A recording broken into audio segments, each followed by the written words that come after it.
All right. Appreciate you being here, Josiah. Josiah is one of my students. He's been with me for a couple months now. Absolutely crushing it. I want to do a video with you guys just to share with you different students' experiences, where they started, where they're at now, how they got here, how many properties they have, what areas did they get into. And so I want to do this podcast to just enlighten the people that are thinking about getting into Airbnb and what your experience has been, and really the difference, and maybe we can help a lot of people with what is arbitrage versus purchasing. And so I'm going to start by saying, Josiah, thank you for being here first and foremost. Welcome to the show. Tell me, what were you doing before this? Yeah. So for about 8+ years, I was working in restaurant management.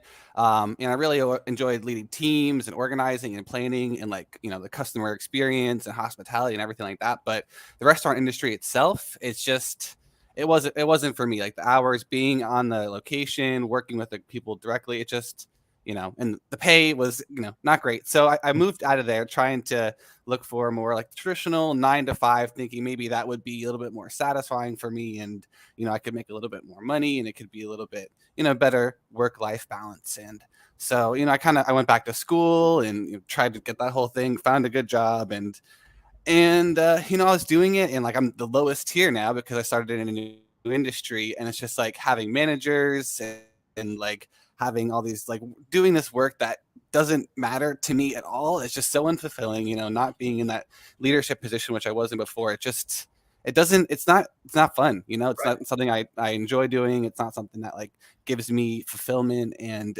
there's no long-term, specifically in my company, but there's no long-term like growth path. And it's like, I want something that I can build myself, that I can, put in work and get gains from. You know, and I also work with a lot of like entrepreneurs and startups. I work in like the VC, the venture capital industry. So we Right. make investments in, companies that are startups. I'm like, wow, these entrepreneurs are awesome. Like they have this idea, they make their own company. And so I'm like, how do I get on that, right? Like, what do I Yeah. do to build my own business? And it's like, I don't have an app that I created or anything like that. I don't have, any invention of my own. So I'm like, well, so what do I have to do to get into there? So I find this Airbnb thing. It's like you can build your own business and you don't have to invent the wheel yourself, right? So, Right. so that's kind of how I got into it. I was like, wow, this is a great opportunity for me to be the entrepreneur, right?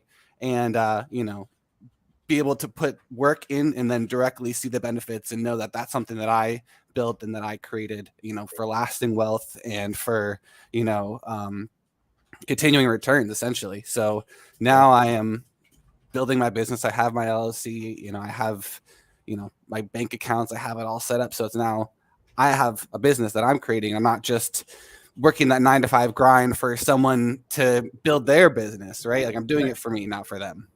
Great. And no, that's awesome, right? Because we don't want to build somebody else's dreams, right? When we're Right. when we're in a position where we can build our dreams for ourselves and our family, there's sky's the limit. Like, and that's why when you came on board, I was like, listen, you can scale this to the moon. There is no cap to how much money you can make, right? It Yeah. could be unlimited if you want to just keep going, right? And this is a very scalable model. So I'm gonna ask you this question. What is um, your kind of thought process on arbitrage? Let people know here, like, what is Mm. arbitrage versus a purchase on in Airbnb, and how Yeah. easy is this? Yeah. I mean, a purchase is pretty straightforward, right? Like you buy the property, you furnish it, you do any remodeling, you have to go to the bank, you have to get funding. It's a whole long process where you need to have a lot of, your debt has to be right and everything. Like there's just a lot that goes into it, and it's really long, and you need a lot of money to do it, right? Um, so arbitrage, it you don't need a lot of money, you don't need a lot of time, you just need a landlord who's willing to let you put your platform on whatever listing site, let you have short-term rentals. So essentially you just contact the landlord like, hey, I love your property, I'm interested in doing short-term rentals with it, or midterm rentals, have these traveling professionals, that kind of thing. And once Bingo. you guys get on the same page, you can go from finding a property for the first time to listing it on a platform within a couple weeks, depending on the turnaround and the communication. Where if you're buying a property, there's no way you're going to do that. That's going to take months, right? And you're going to need to have Several banks months. involved. Yeah. Yeah, Right. it's going to Yeah. be impossible. And so it's like And the that's money why I that tell you people invest. how much scalable more it is, because you're just Yeah, renting. Right. Like I pay maybe I pay a down payment of like first month of security deposit. So it's like $5,000 plus whatever furnishing. So maybe like 7 or something like that to 8, where you buy a house, you need like 30,000 down, and then you have this mortgage, and it's like, if it doesn't go well, the worst case scenario, you're stuck with that house. You have to sell it. Worst case scenario with arbitrage, it goes bad. You're in a 1 to 2 year lease. You can get out of it, and you might even be able to find a sublease. But hopefully that doesn't happen. But your risk is a lot lower. You have a lot less money down, and the turnaround's a lot quicker. So the cash on cash return is a lot higher. It's huge. It's huge. Yeah, thank you. Yeah. So how did we find each other? I guess since we know, guys, I want to just recap what Josiah said.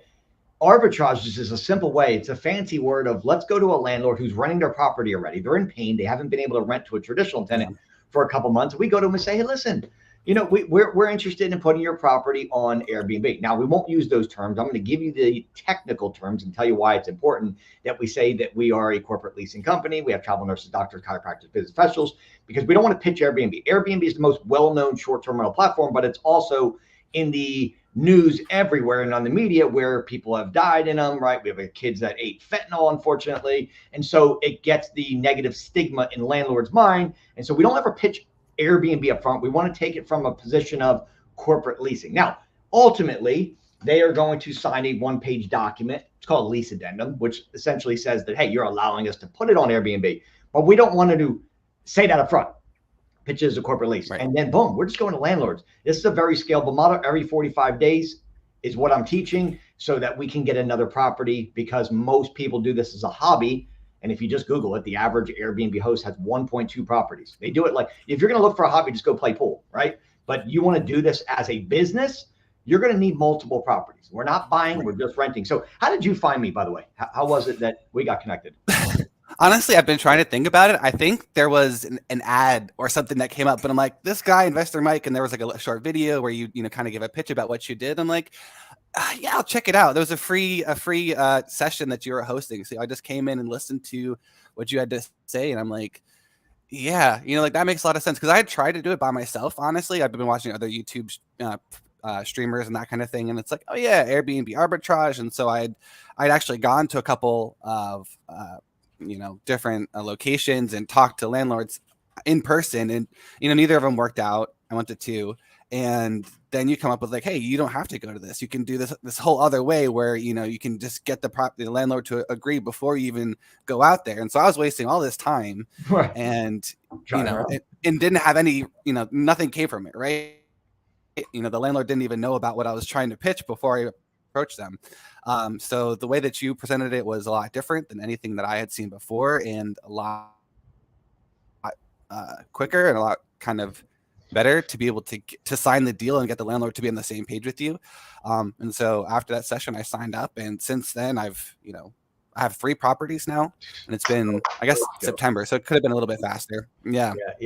But yeah, I mean, that's it. Yeah, my 3rd property, and at least just started today, so I need to get over there and get a couple. It was fully furnished, so I just need to get a couple things like some bedding and stuff. So hopefully, I have a pretty quick turnaround with that one, and then number 4 should come soon after that. Trying to scale it.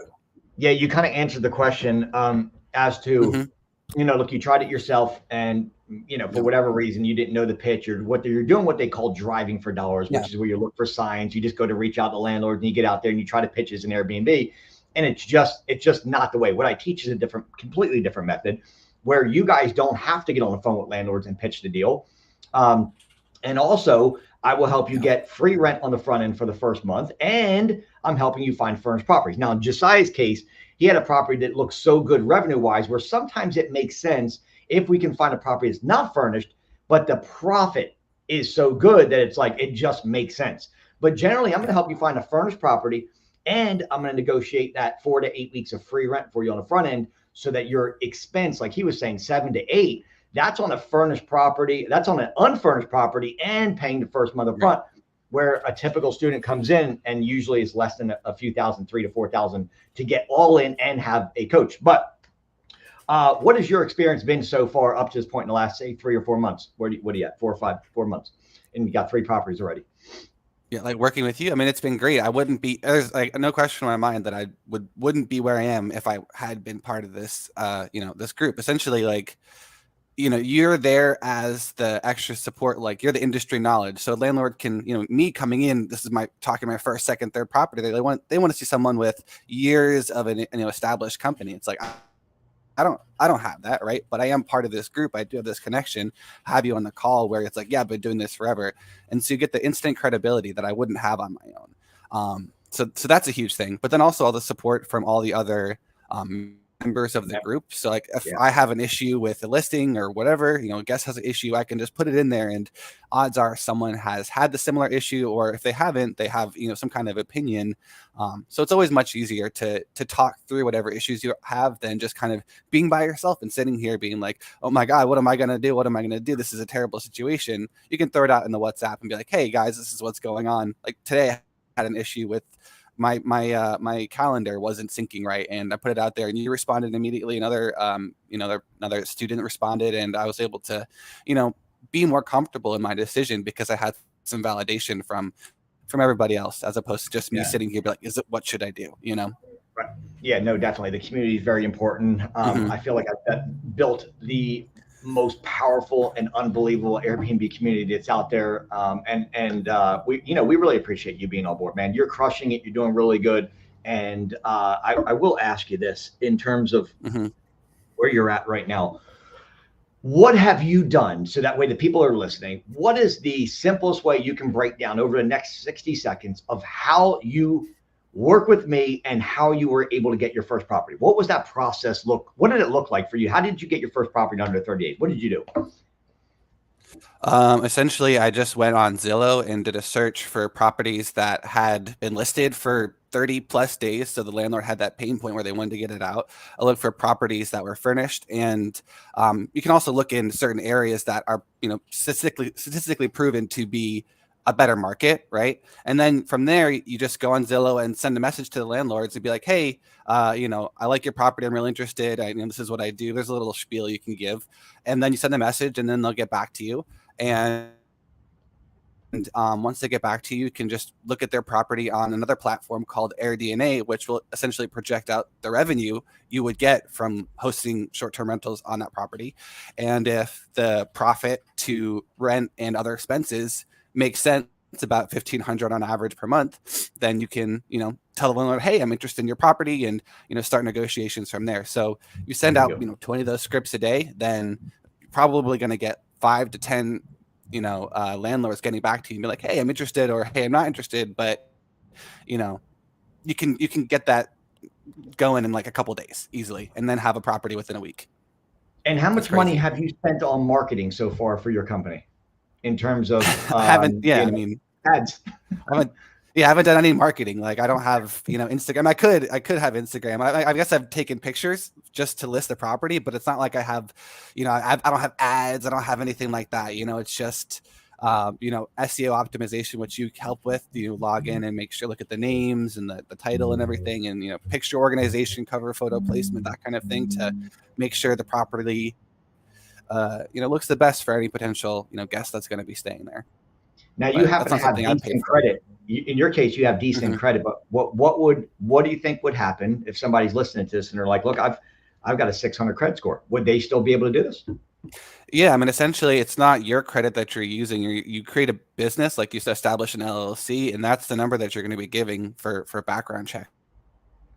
So let's back this up. I'm going to recap and finish it. You know, and then no, you nailed it, right? So here's what I do. Okay, you come on board with me. I give you a script that's a bulletproof script. We're reaching out to landlords on Zillow who are already in pain because they haven't been able to rent their property in the last, say, 60 to 90 days. So they're like, they really want to rent it, right? There's a pain point there. We send them a script.